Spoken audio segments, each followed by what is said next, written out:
Hey, what's going on, guys? Let's try back in here bringing another video. So today I'm going to be talking about Nate Marquardt getting fired from the UFC, getting cut. He was supposed to fight this weekend at UFC versus number 4. And basically what happened, he was supposed to fight Rick Story. Originally he was supposed to fight Anthony Rumble Johnson. And Rumble had to basically call out of the fight, cop out of the fight. And so Rick Story stepped in to face Nate Marquardt. Now this was supposed to be a 170-pound fight. It wasn't at 185, which is what Nate Marquardt usually, fights at. So, it was kind of going to be his first fight at 170. So we're going to see how he was able to do. And apparently he did not pass his physical. So he didn't weigh in for the match, and as a result, like a day before the fight, literally he had to basically call out of it, and cop out. I mean, it sucks, but if you have to do it, you have to do it. If the doctor says, that you got to do it, then you got to do it. You got no choice. But this was really, I'm not. There's not a lot of details out yet so far on exactly why he was cut or what happened, or if he was unhealthy, if he was sick, if it had something to do with a weight cut. But I mean, me personally, when he used to fight at 185, I thought, like, he probably has to cut to make 185. He looks like a 205-pound fighter. And then when I heard he was going to fight at 170, I was like, really? He's going to fight at 170? Like, he was a big 185 fighter. And he didn't have a lot of fat on him even then. So, to cut down to 170, he'd probably only be losing muscle mass, really. I mean, I don't think he'd really be losing much fat, because if you look at him at 185, he was pretty cut to begin with. And if you guys know, when you go to lose weight, if you have a lot of extra muscle mass, you tend to lose muscle mass more than fat. You have to go through a certain diet plan to try to isolate the fat and not lose muscle and actually lose fat. It's very difficult to do if you have extra muscles that your body doesn't really need there. So, he was going to cut down to 170. He didn't pass the physical, and Dana White cut him. Do I think it was the right decision for Dana White to make? At this point, yeah, I kind of do. Nate Marquardt has been one of those guys that at 185, he's never going to beat Anderson Silva. He's shown that he really hasn't been able to evolve very much, even though he says he's worked on his wrestling a ton.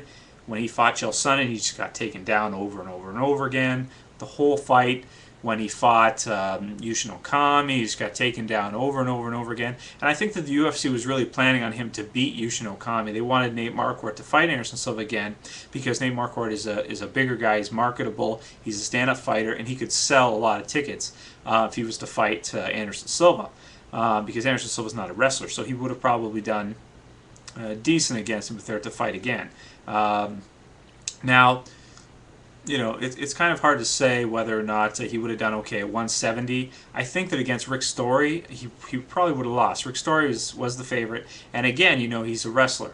The thing about the UFC and cage fighting, inside a cage versus a ring, is that, and the way they have the rules set up, basically, being a better wrestler or not having good wrestling, like Nate Marquardt's wrestling isn't that good compared to a lot of the other guys.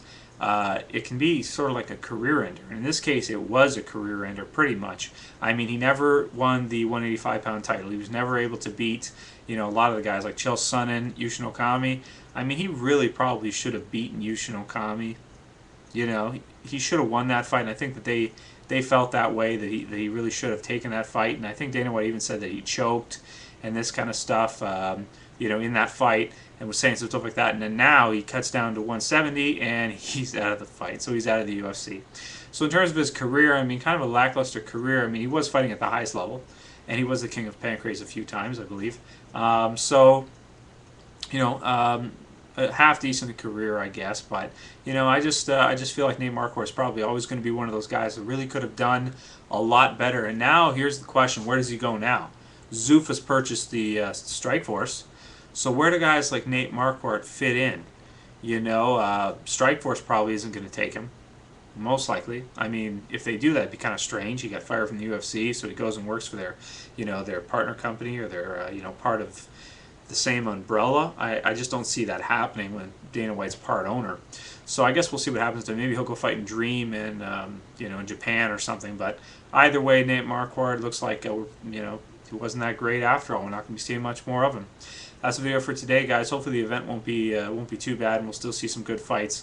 Yeah, it really sucks, but I think it was the right decision. Let me know what you guys think. Please write in the comments if you think it was a good decision or if you think it was a bad decision.